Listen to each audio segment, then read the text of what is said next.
Creators, welcome to the We Connect for July 25th and 26th. This is our last week of the series of Whose Way is Perfect?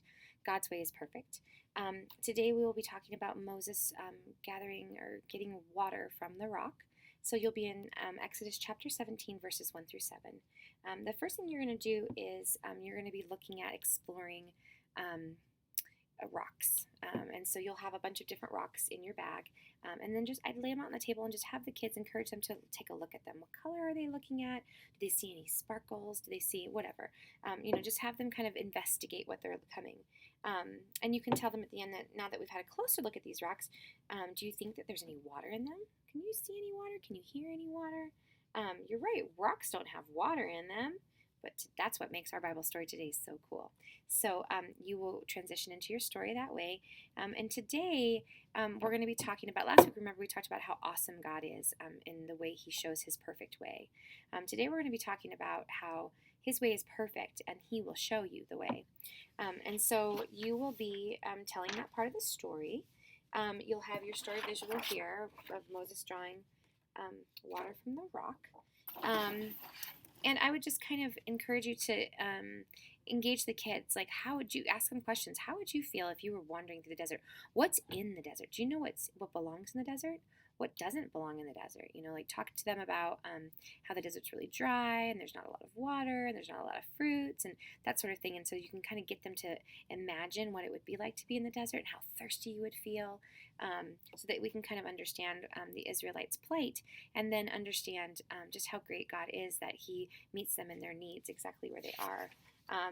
So that the kids can understand that, even though his way sometimes is hard, it's always the best and his way is always perfect. And when you follow his way, he will provide.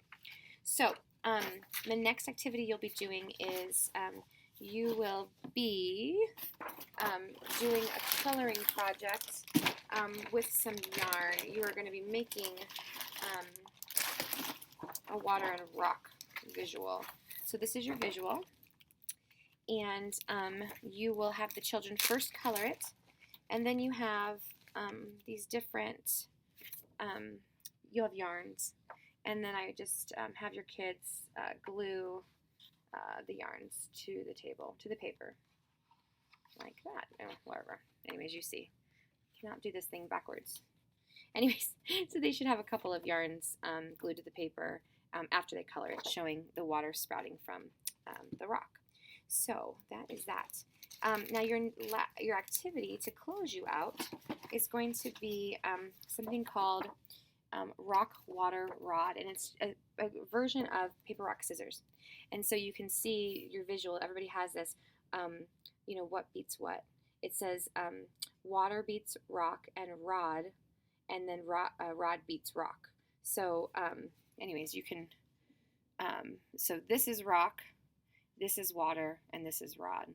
So anyways, they can just, get 2x2 and play, and you can do it tournament style if you want to. And then they should really be like 100% on their memory verse at this point. It's a really simple one. God's way is perfect. So maybe just spend some time, saying it, giving each kid an opportunity to say it, and they can earn their sticker that way. So anyways, thanks for being with me in June and July. It's been really fun, and it's just been so amazing learning about God's way. And how his way is always the best. It's always the right way, and it's always perfect. So thank you so much, and I will see you again sometime in the fall. Take care.